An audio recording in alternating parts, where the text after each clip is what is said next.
castelo forte é o nosso Deus. Nós vamos, meus irmãos, continuar meditando no texto que nós lemos ao longo da liturgia, que é o capítulo 15 da primeira carta de Paulo aos Coríntios. Este é um dos capítulos mais longos das Escrituras, especialmente do apóstolo Paulo, e é talvez um dos capítulos mais importantes em relação a toda a teologia da ressurreição do nosso Senhor. Um capítulo difícil de ser analisado, em razão não só da sua extensão, mas da própria argumentação do apóstolo Paulo. Ele utiliza aqui vários recursos argumentativos, ideias que são ideias, às vezes, difíceis de explicar. Talvez por isso mesmo o apóstolo Pedro tenha mencionado o fato de que Paulo escrevia algumas coisas difíceis de entender. Penso que aqui neste capítulo há bons exemplos disto, mas se está nas Escrituras é porque o Senhor quer que nós entendamos.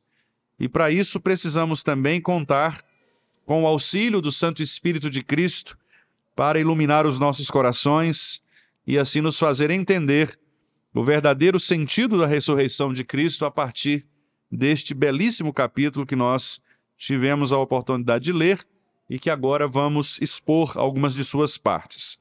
Quero convidar os irmãos para que mais uma vez possamos orar ao Senhor, pedindo exatamente que Ele, pela sua graça, nos alimente nesta manhã por meio da sua palavra. Vamos orar, meus irmãos. Querido Deus, nós já estamos aqui dispostos em culto ao Senhor, recebendo do Senhor a instrução por meio de Tua palavra, cantando louvores a Ti, falando em oração com o Senhor.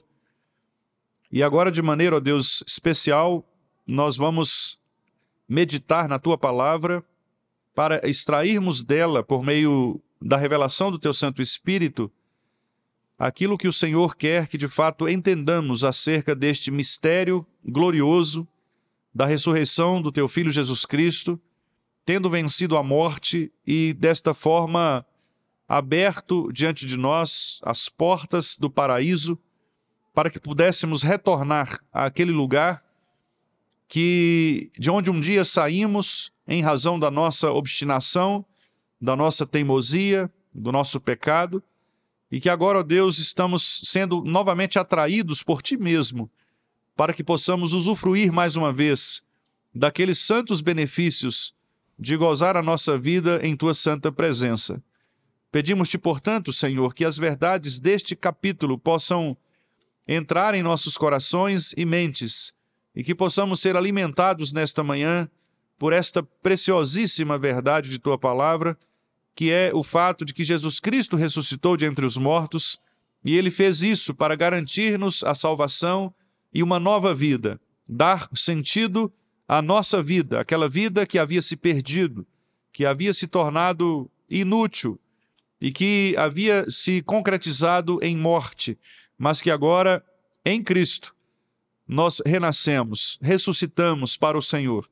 E por isso, Pai, nós queremos que o Senhor nos ajude a entendermos cada parte deste texto que abordaremos e que assim possamos também guardar em nossos corações esta santa palavra, para deste modo sermos alimentados, motivados todos os dias a vivermos uma vida santa em Tua presença, motivados por esta maravilhosa vitória de Cristo sobre a morte, a Sua ressurreição. Nós Te pedimos esta bênção, agradecidos em nome de Jesus. Amém.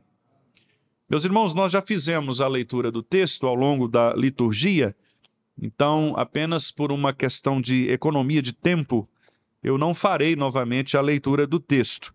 Também não farei um sermão expositivo de todo o texto em razão da sua extensão. E abordarei, assim, alguns aspectos que o texto apresenta aqui em relação à ressurreição do nosso Senhor. As Escrituras nos dizem, meus amados irmãos, que era um domingo, dia do Senhor. Aconteceu ainda pela madrugada, quando duas mulheres foram levar aromas ao túmulo. Mas, ao chegar ali, o túmulo estava vazio. Elas não encontraram o corpo de Jesus. Com isso, elas ficaram perplexas. A palavra diz que os seus rostos estavam atônitos. O que teria acontecido? Algumas hipóteses foram levantadas. Teriam roubado o corpo de Jesus? 2 varões, naquele momento, lhes apareceram e disseram a elas: por que buscais entre os mortos aquele que vive? Ele não está aqui, mas ressuscitou. Meus irmãos, a ressurreição do nosso Senhor Jesus Cristo, nas palavras de um estudioso a respeito deste tema, o Josh McDowell, é a base genuína para a autenticidade do cristianismo. Ou a ressurreição de Jesus Cristo e o cristianismo permanecem de pé ou caem juntos. Uma coisa não pode ser verdadeira sem a outra, afirmou Josh McDowell. Há muitos que tentaram, ao longo da história, de muitas formas, de muitas maneiras e com muitos argumentos, descrever a ressurreição de Cristo. Outros tentaram negar a ressurreição de Cristo. E outros também afirmaram a ressurreição de Cristo. Há várias hipóteses em relação a isto.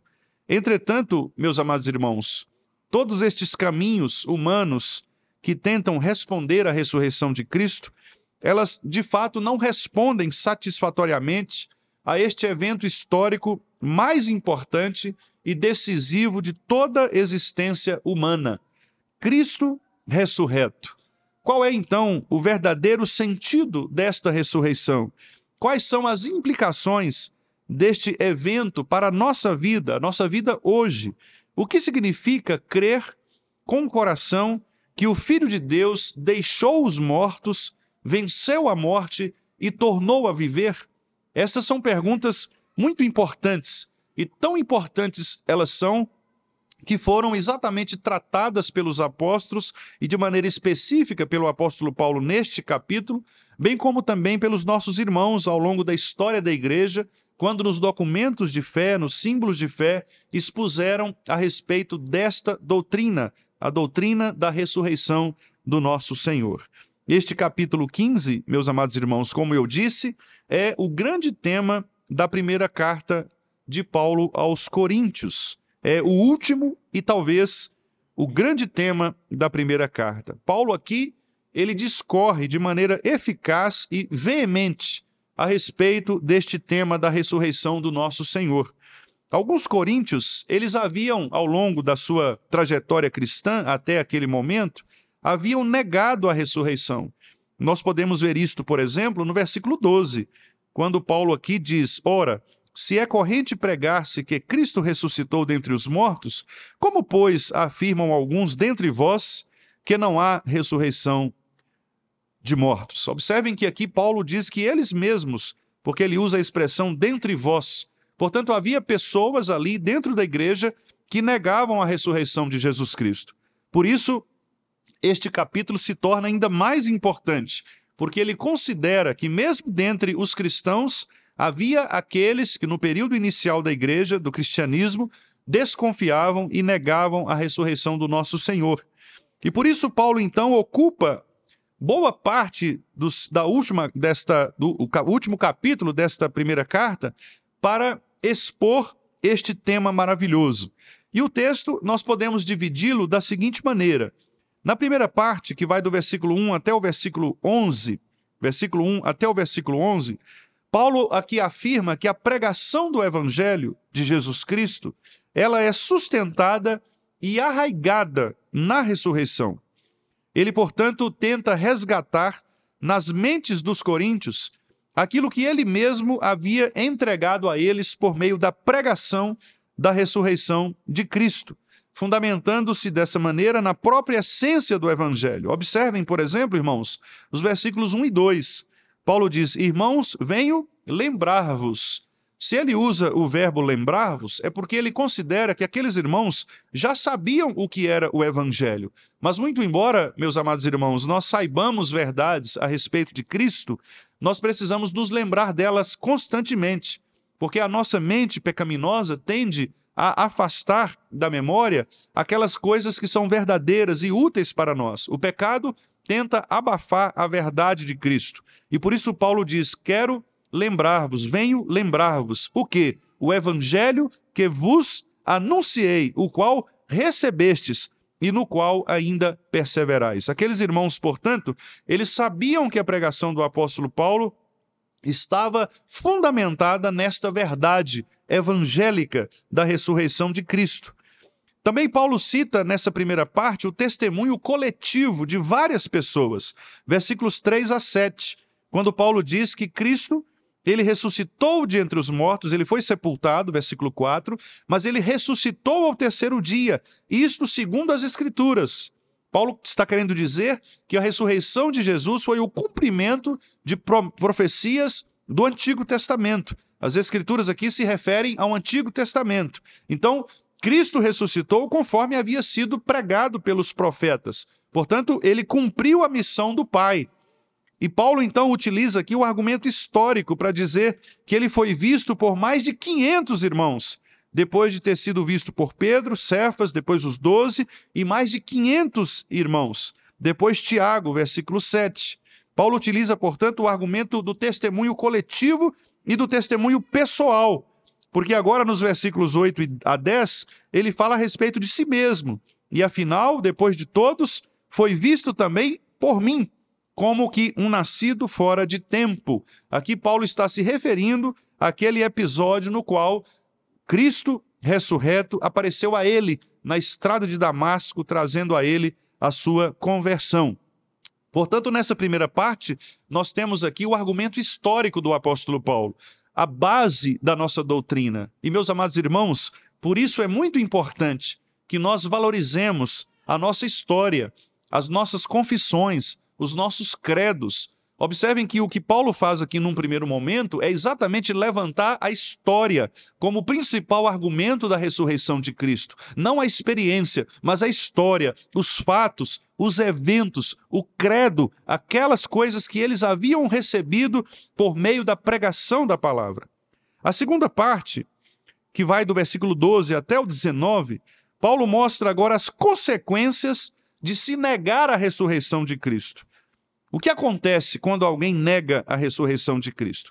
Essas consequências, meus amados irmãos, elas são simplesmente devastadoras para a fé cristã. Por exemplo, Paulo diz que a primeira consequência, no versículo 14, é que sem a ressurreição, a pregação do evangelho ela se torna vazia, sem sentido, desprovida de qualquer conteúdo ou substância. Versículo 14. Se Cristo não ressuscitou, é vã a nossa pregação. A segunda consequência é que sem a ressurreição, todos os pregadores do evangelho, inclusive eu mesmo, se assim fosse, seríamos enganadores, mentirosos, porque nós estaríamos pregando um falso ensinamento e blasfemando contra o próprio Deus. Isso está no versículo 15. Somos tidos por falsas testemunhas de Deus. Seríamos mentirosos, porque nós temos asseverado, temos afirmado contra Deus que ele ressuscitou Cristo. Ora, se Deus não ressuscitou Cristo, se Cristo permaneceu morto, então como nós podemos afirmar que ele ressuscitou? A nossa pregação, portanto, seria uma pregação enganosa, mentirosa, se Cristo não tivesse ressuscitado.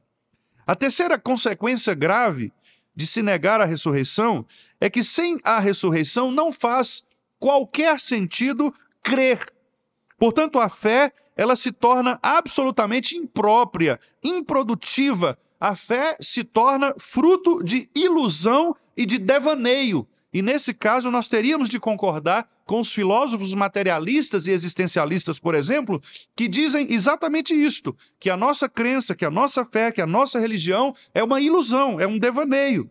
Paulo diz isso tanto no versículo 14, a parte final, quanto no versículo 17. Ele diz, no 14, parte B, e vã a vossa fé. E 17, se Cristo não ressuscitou, é vã a vossa fé. Ou seja, não há razão para crermos. A nossa crença é ilusória. A quarta consequência desastrosa ela está no versículo 17, parte B. É que sem a ressurreição de Cristo não há perdão de pecados. Paulo diz, 17b, e ainda permaneceis nos vossos pecados. O que ele quer dizer, portanto, meus irmãos, é que todos os homens, em todos os tempos, continuam perdidos. Eles foram sutilmente enganados por uma falsa pregação e continuam condenados em seus pecados. Mortos, fracassados, sem esperança, desiludidos em relação à sua alma. A quinta consequência é que sem a ressurreição não há esperança para aqueles que já morreram. Os corpos daqueles que já morreram e que estão enterrados foram deteriorados pelo tempo e, portanto, tudo se acabou. Todos pereceram. O que era pó, tornou-se cinza, tornou-se nada. Isso está no versículo 18. E ainda mais, os que dormiram em Cristo pereceram. A expressão dormir aqui se refere à morte. É um tipo de eufemismo. É você utilizar uma palavra um pouco mais suave do que aquela palavra real. Ao invés de usar morreram, Paulo diz dormiram. Eles estão descansando, dormindo, mas neste caso, se a ressurreição não existiu, estas pessoas que morreram, que dormiram, elas pereceram, ou seja, elas estão mortas para sempre. Não há esperança para elas. E nesse sentido, mais uma vez, nós teríamos que concordar com os materialistas, quando dizem, por exemplo, que a vida é apenas aquilo que é a matéria, não há vida após a morte. Tudo se acaba aqui, tudo é pó, e quando nós morremos, tudo se acaba. A sexta consequência gravíssima nesta segunda parte é que sem a ressurreição, a vida não tem nenhum sentido. Tudo passa a ser absolutamente nada. Seria, portanto, a negação da verdade, a negação das coisas. Só existe, portanto, desilusão, e a única esperança é viver o hoje, porque o amanhã não existe. A fé, portanto, não se justificaria. E nesse sentido, nós concordaríamos com Friedrich Nietzsche quando disse exatamente isso, que a vida é absolutamente nada, é um niilismo, é uma negação de todas as coisas. São essas 6 consequências que Paulo apresenta. Sem a ressurreição, portanto, nós não teremos fé, não teremos esperança, a nossa pregação é inútil, aqueles que morreram permanecerão mortos, nós que estamos vivos não temos nenhuma esperança, e tudo que nós temos pregado até agora é engano e mentira. Na terceira parte, meus irmãos, que vai do versículo 20 até o 28, Paulo agora reafirma a ressurreição de Cristo. Ele diz, mas de fato Cristo ressuscitou, no versículo 20. E ele então mostra as consequências desta ressurreição, as consequências da ressurreição de Cristo. Nós trataremos disso um pouquinho mais à frente. Na quarta parte, no versículo 29 a 34, Paulo retorna agora às consequências de se negar à ressurreição. Só que desta vez ele demonstra isso na vida prática. E nós também trataremos disso um pouco mais à frente. Na quinta parte, versículos 35 a 49, Paulo trata da questão dos nossos corpos. Como serão os nossos corpos depois da ressurreição? Que forma eles terão? E esta é uma pergunta muito interessante, que, aliás, muitos irmãos nossos têm feito ao longo dos estudos da palavra do Senhor. Como nós ressuscitaremos? Teremos barba no céu? Teremos 1,5 metro de altura ou 1,84 m? Não é? Seremos mais gordinhos, mais magros? Como seremos? Teremos cabelo grande, curto, careca? Não é? São perguntas que todos nós fazemos. Como serão os nossos corpos? Paulo responde a estas questões aqui nessa seção, versículos 35 a 49. E na sexta e última parte, que vai do versículo 50 até o 56, Paulo mostra a glória daqueles que terão os seus corpos transformados e que não passarão pela morte, porque eles estarão ainda vivos quando receberem o Senhor. E por isso, nos versículos 57 e 58, Paulo conclui o capítulo glorificando a Deus. Ele glorifica a Deus no Jesus ressurreto, dizendo a última consequência de se crer com o coração na ressurreição do nosso Senhor. E esta consequência é uma dedicação devotada à obra do Senhor. Embora, meus irmãos, seja muito rico este capítulo, e como os irmãos perceberam, nós poderíamos investir aqui vários domingos para expor cada uma dessas partes, porque são mesmo complexas. Agora pela manhã eu gostaria apenas de limitar a minha exposição ao verdadeiro sentido da ressurreição de Cristo. E eu vou então apontar aqui 3 sentidos que nós poderíamos extrair deste texto, que mostram esta obra magnífica, esta realização de Deus, que foi trazer Cristo à vida novamente, pelo seu próprio poder. Se cremos na ressurreição, o que nós devemos fazer como crentes no Senhor? Qual é, portanto, o real sentido que esta ressurreição de Jesus trouxe para nós? Eu quero, em primeiro lugar, afirmar para os irmãos que a ressurreição de Cristo, ela dá novo sentido à nossa vida e à nossa fé. A ressurreição de Cristo, ela dá novo sentido à nossa vida e à nossa fé. E eu me baseio aqui no versículo 19, que diz: se a nossa esperança em Cristo se limita apenas a esta vida, somos os mais miseráveis ou infelizes de todos os homens. Para os homens comuns, sem Deus, não há esperança. Nada faz sentido na vida. A vida, para alguns, é apenas dor, sofrimento, angústias, decepções. É um desperdício.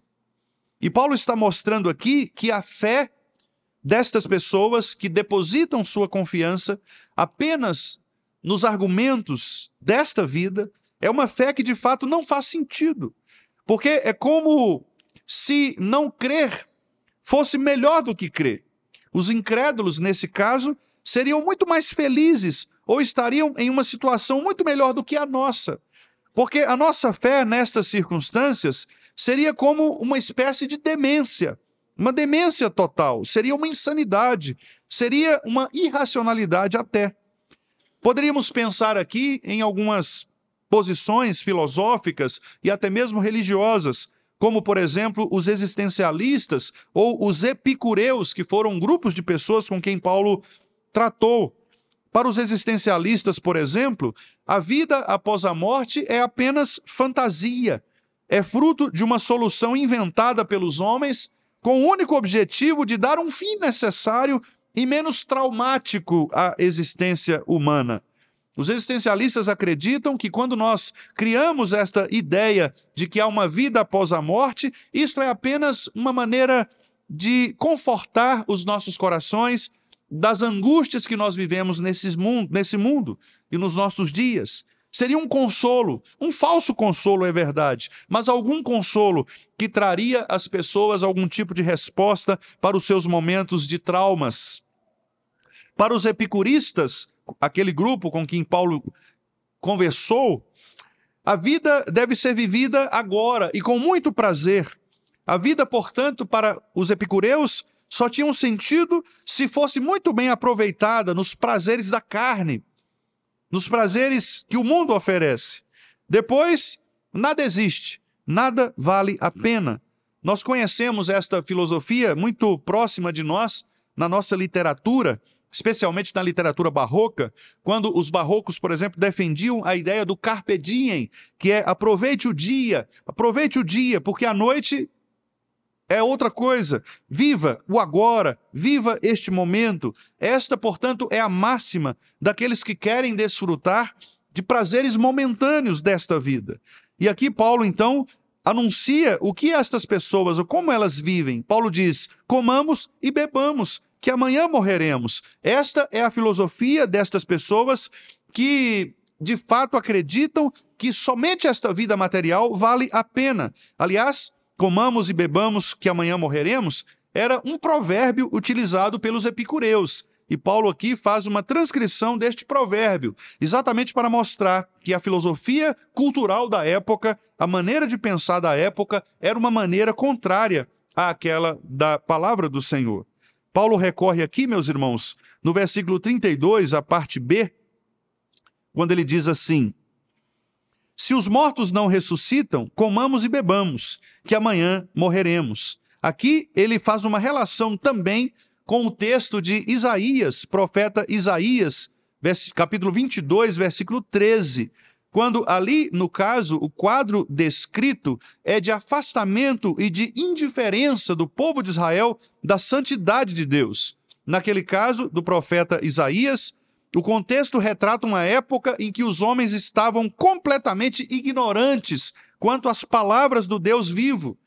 Enquanto Deus os chamava ao arrependimento, aquele povo festejava, ignorava o pesar pelos seus pecados. E por isso Isaías registrou da seguinte maneira: o Senhor dos Exércitos, vos convida naquele dia para chorar, prantear, rapar a cabeça, cingir o cilício, porém é só gozo e alegria que se vê. Matam-se bois, degolam-se ovelhas, come-se carne, bebe-se vinho e ainda se diz: comamos e bebamos, que amanhã morreremos. Mas o Senhor dos Exércitos se declara nos seus ouvidos, dizendo: certamente esta maldade não será perdoada, até que morrais, diz o Senhor dos Exércitos. Portanto, meus amados irmãos, esta era a filosofia da época, a cultura da época, uma crença de que uma vida material seria suficiente para dar sentido à vida daquelas pessoas.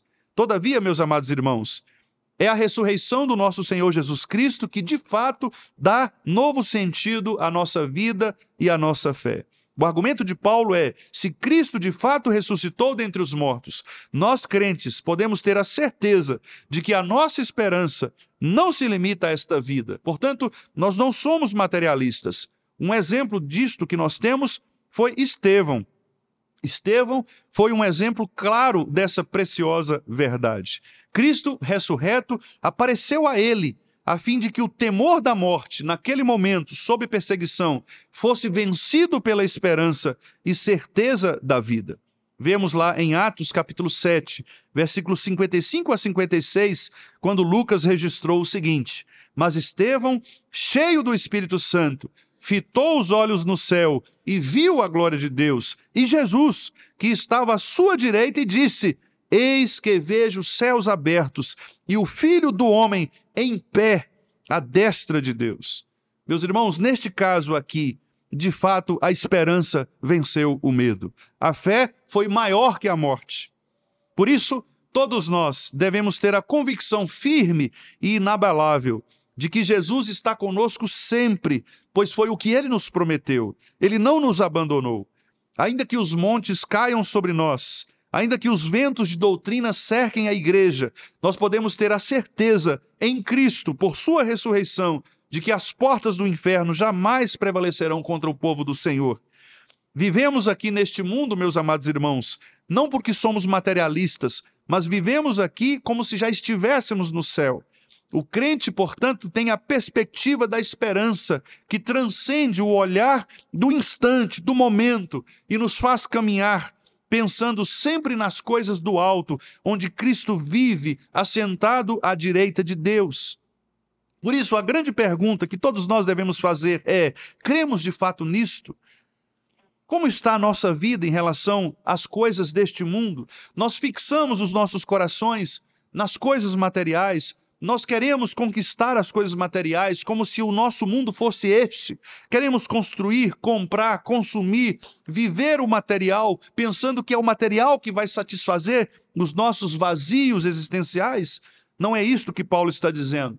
O desejo de Paulo aqui é que eu e vocês, meus amados irmãos, demonstremos que a nossa esperança em Cristo, ela não se limita a este mundo material, não se limita a essa existência, mas que a nossa fé, ela é exatamente testemunhada por uma maneira santa de viver, olhando para Cristo, aquele mesmo para quem Estevão olhou, assentado à direita de Deus nos céus e não aqui nessa terra.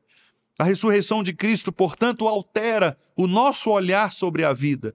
Não vivo mais dissolutamente, não vivo mais materialmente, pensando que aquilo que eu faço aqui, eu pago aqui mesmo, ou pensando que aquilo que eu faço aqui é o mais importante, ou que eu não tenho nenhum compromisso após a minha morte. Mas, ao contrário disso, a ressurreição nos leva a pensar o que nos espera após a morte. Por isso, ela dá novo sentido à vida e à fé. A segunda verdade que nós encontramos aqui, meus irmãos, é que a ressurreição de Cristo, ela também dá novo significado, novo sentido ao sofrimento. Não apenas à vida e à fé, mas também ao sofrimento. Veja o que nos dizem os versículos 30 a 32, parte A. E por que também nós nos expomos a perigos a toda hora? Dia após dia morro. Eu o protesto, irmãos, pela glória que tenho em vós outros, em Cristo Jesus nosso Senhor. Se como homem lutei em Éfeso com feras, que me aproveita isso?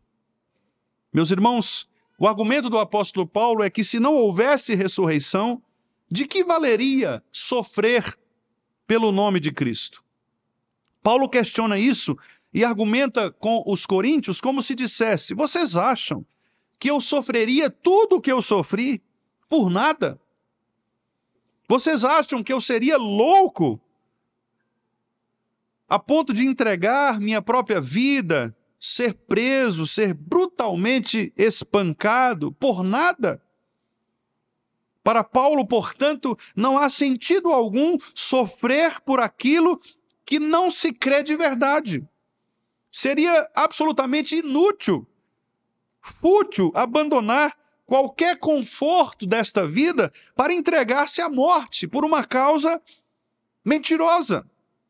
Paulo então mostra todos os riscos que cercavam a sua vida, e nós sabemos, aliás, de alguns deles. Paulo sofreu afrontas, foi açoitado a ponto de o considerarem morto, sofreu naufrágio em viagens, teve fome, sede, tudo isso por nada? Paulo se mostra agora pessoalmente desafiado, meus irmãos, pela morte todos os dias. Ele usa aqui a mesma descrição que é usada no Salmo 44, versículo 23, quando o salmista diz: mas por amor de ti somos entregues à morte continuamente, somos considerados como ovelhas para o matadouro. Paulo, portanto, abre todo o seu sofrimento à vista dos coríntios, e ele vai fazer isto lá na segunda carta, no capítulo 11, versículos 23 a 33, que os irmãos podem ler depois. Na segunda carta, capítulo 11, 23 a 33, Paulo vai fazer um currículo de todas as coisas que lhe aconteceram, para argumentar que não há justificativa para tanto sofrimento se não fosse a ressurreição de Cristo. Nada de todo este esforço valeria a pena, seria, portanto, loucura, pura ilusão, sem nenhum sentido lógico. Neste caso, meus amados irmãos, como nós percebemos, qual a nossa perspectiva em relação ao sofrimento por causa de Cristo? Será que eu e vocês nos importamos em defender a causa do Senhor e ao sofrermos por declararmos verdades do Evangelho, nós nos alegramos? Porque a ressurreição de Cristo, meus amados irmãos, ela traz novo sentido a este sofrimento que nós sofremos como crentes. Portanto, o que Paulo quer nos dizer é que vale a pena sofrer por Cristo. Não devemos sofrer, disse Paulo, como ladrões, não devemos sofrer como pessoas que pecam e que dão mau testemunhos, mas se sofrermos pela causa do Evangelho, somos bem-aventurados. E o nosso Senhor Jesus Cristo também disse isso no Sermão do Monte. Os profetas sofreram antes de nós, portanto, se formos injuriados, sejamos felizes por causa disso. O apóstolo Pedro, da mesma maneira, disse que por um breve tempo, se necessário for, sofrermos, que soframos com alegria, sabendo que este sofrimento trará glória. Talvez, meus amados irmãos, muitos de nós aqui não fazemos ideia do sofrimento daqueles que chamamos mártires do Evangelho. A nossa vida é uma vida extremamente suave nesse aspecto. Nós sabemos da história de alguns deles. Sabemos, por exemplo, que muitos foram decapitados, açoitados, outros foram mortos à espada. Sabemos, por exemplo, que no período das perseguições sangrentas, houve sangue de cristãos derramados. Nero iluminou o jardim do seu palácio algumas vezes com os cristãos sendo empilhados à sua frente e queimados vivos. O mesmo Nero mandava que se abrissem a barriga das mulheres grávidas. E por isso o nome Cesariana, o César, que mandava abrir a barriga das mulheres grávidas para tirar dali os seus filhos e lançá-los no fogo. Diocleciano, que sucedeu Nero, matou muitos irmãos nossos. Domiciano mandou que João fosse exilado na ilha de Patmos, e ali Deus, por sua providência, lhe deu a revelação de Cristo glorificado. Mas a pergunta é, nós estaríamos prontos para sofrer todas estas coisas? Se hoje se iniciasse uma perseguição, como a que aconteceu em Uganda há pouco tempo, quando o imperador de Uganda, na África, pegou vários cristãos e usou os corpos dos cristãos para pavimentar as ruas da cidade. E tempos depois, escavando ali, muitos corpos foram tirados de cristãos que eram considerados como asfaltos. Será que nós estaríamos prontos, meus amados irmãos, se uma perseguição se iniciasse em nosso meio? Nós estaríamos dispostos a afirmar a nossa fé, morrer por causa de Cristo, por crermos na ressurreição?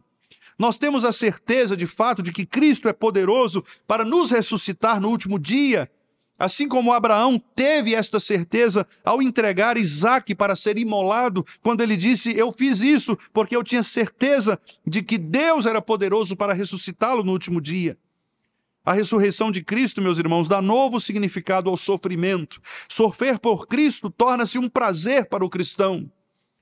Cristo nos diz essa verdade lá no Sermão do Monte, como eu acabei de citar. Se pelo nome de Cristo sois injuriados, bem-aventurados sois, porque sobre vós repousa o Espírito da glória e de Deus.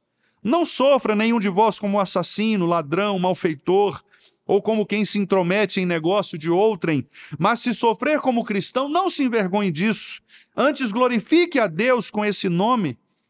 Portanto, eu não sei se você tem sofrido, tem sido vítima por causa do seu evangelho, por ser cristão, por dizer às pessoas que você tem um Cristo, talvez no seu trabalho, talvez na escola, talvez até mesmo na igreja, talvez até mesmo por sua própria consciência, eu não sei qual é o caso, mas seja qual for o caso, meus amados irmãos, Paulo está nos dizendo, vale a pena sofrer por Cristo.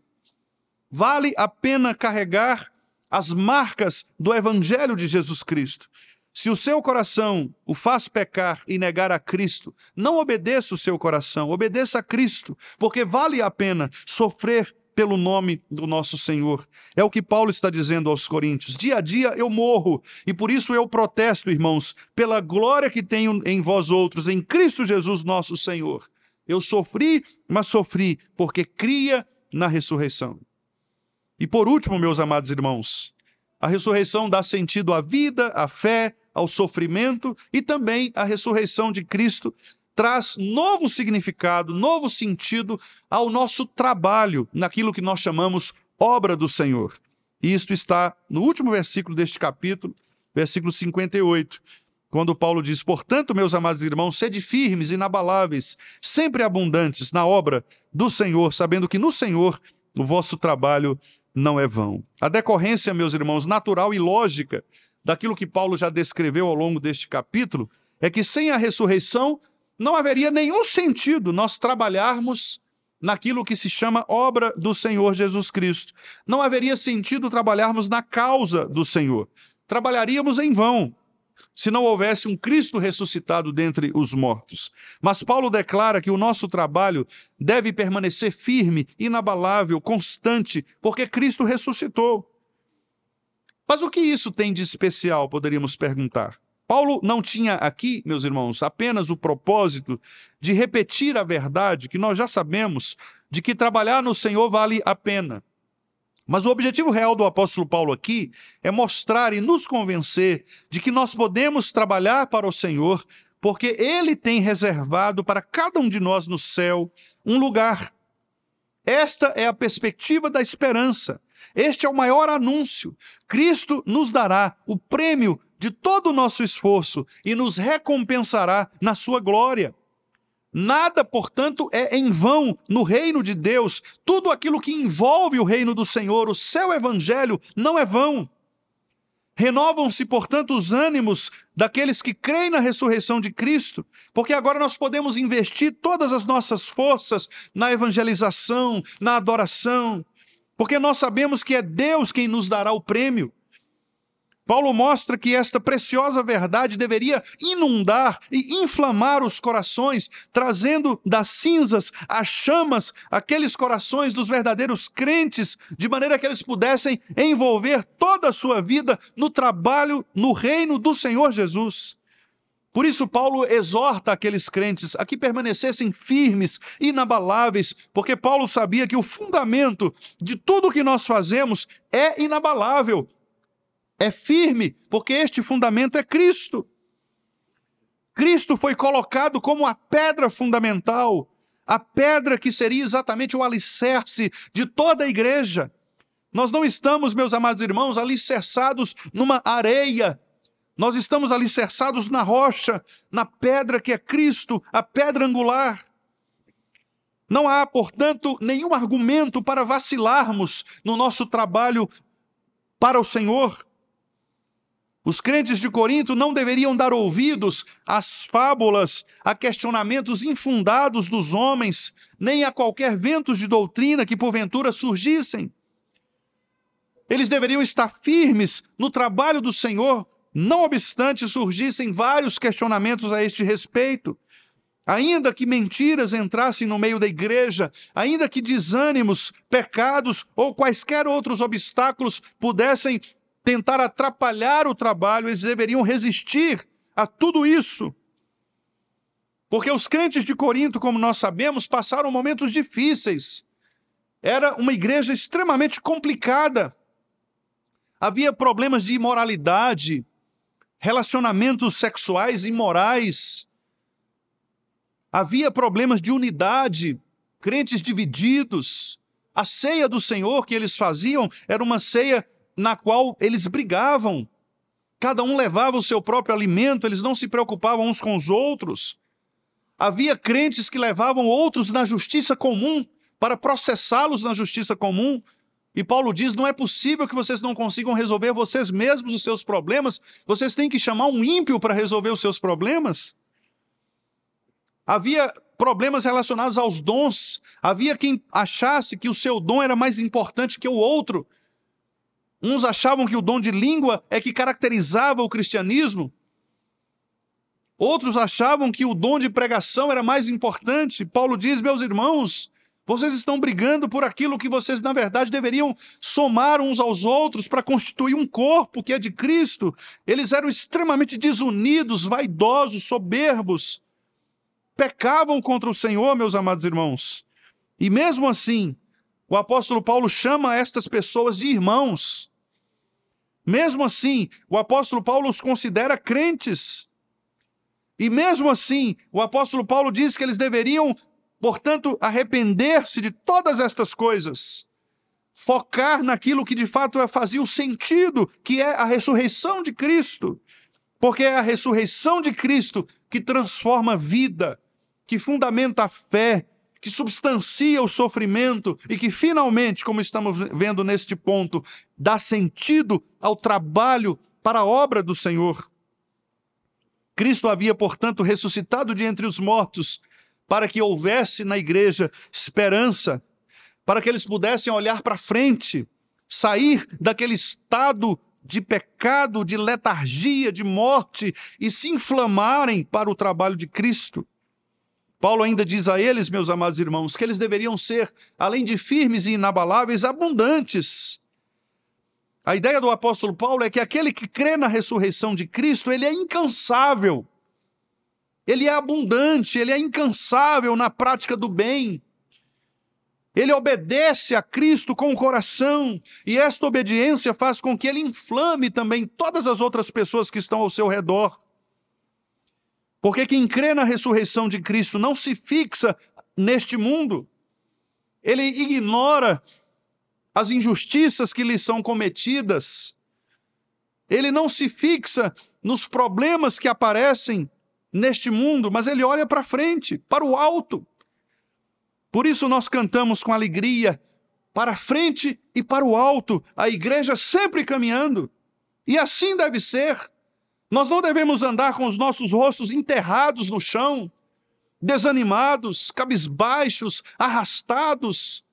Mas a igreja de Jesus Cristo deve ser vigorosa, alegre, saltitante, é uma igreja que vibra, é uma igreja que olha para frente, para cima, porque a nossa vida, meus amados irmãos, ela foi reconstruída na pessoa de Jesus Cristo.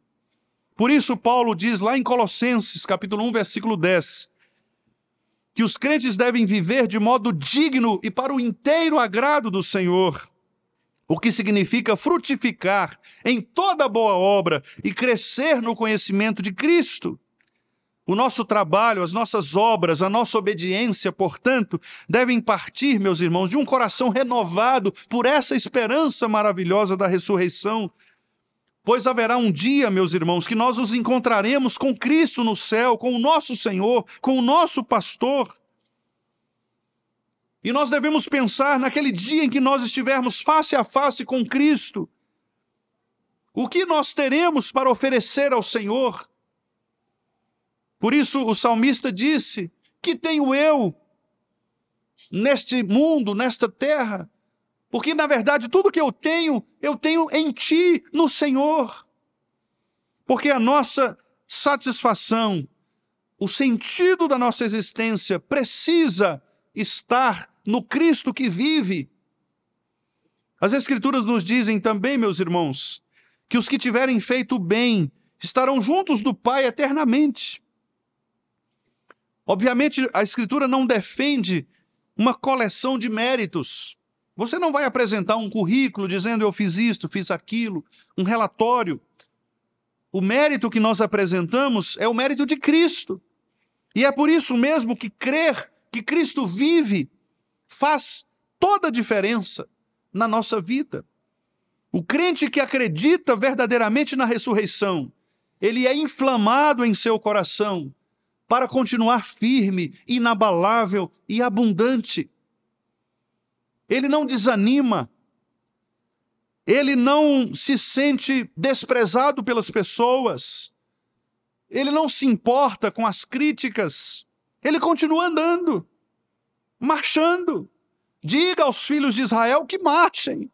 Esta é a missão da igreja, ir e indo, discipule pessoas, conquiste outros para Cristo. Se nós ficarmos, irmãos, olhando para trás, olhando para o passado, se nós enterrarmos os nossos rostos no chão, desanimados, nós não andaremos. Por isso a ressurreição, ela traz sentido. Porque se Cristo tivesse ficado morto na sepultura, aí sim nós estaríamos cabisbaixos, olhando para a morte, olhando para o terror. Mas a luz nasceu, o sol brilhou de novo, o inverno se desfez, Cristo vive, aleluia! Por isso, meus irmãos queridos, a ressurreição de Cristo dá novo sentido à vida e à fé. A nossa vida não deve se limitar a este mundo e a esta existência. Nós temos um outro mundo que nos espera, o qual todos nós devemos desejar. A ressurreição de Cristo dá novo sentido ao sofrimento. Se sofrermos por Cristo, bem-aventurados seremos. Não fujamos, ainda que as nossas próprias cabeças sejam requeridas, como fora a de João Batista, como prova de amor a Cristo. A ressurreição de Cristo dá novo significado ao trabalho. Por isso devemos fazer muito mais do que fazemos. Não pense que aquilo que você faz já é o suficiente. Não é. Lembre-se de que naquele dia muitos chegarão na presença do Senhor dizendo: eu fiz isto, eu fiz aquilo outro, mas Cristo dirá: apartai-vos de mim. Não são as nossas obras, portanto, de justiça, meus amados irmãos, que nos atraem a Deus, mas é aquilo que nós fazemos com a convicção clara do nosso coração obediente, que ama o Senhor. Por isso a ressurreição nos diz que nós devemos nos empenhar diligentemente, com todas as nossas forças, e buscar dar o melhor de nós para a obra do Senhor. Se hoje, meu amado irmão, você está aqui nesta manhã e tem se sentido desanimado, tem se sentido para baixo, olhe para cima. Cristo vive. Se você está aqui chateado com alguém, magoado, talvez sem desejar vir à igreja, olhe para Cristo. Cristo é a resposta para você. Se tem algum irmão que não tem conversado com você, que tem tratado você diferente, olhe para Cristo. Cristo resolve estas coisas. Se você está desanimado, se você está precisando de inflamar o seu coração, olhe para Cristo. Cristo vai ensinar você a orar, Cristo vai ensinar você a ler a palavra, Cristo vai ensinar você a amar as pessoas, Cristo vai colocar você no lugar certo, onde você precisa estar. Cristo é a resposta para tudo aquilo que nós vivemos, sentimos e pensamos. Porque Ele vive, nós podemos crer no amanhã. Porque Ele vive, temor não há. E nós todos sabemos que um dia, porque Ele vive, nós estaremos juntos com Ele, nos céus, eternamente. Esta deve ser a convicção dos nossos corações. Louvado seja o nosso Senhor por isto. Amém e amém.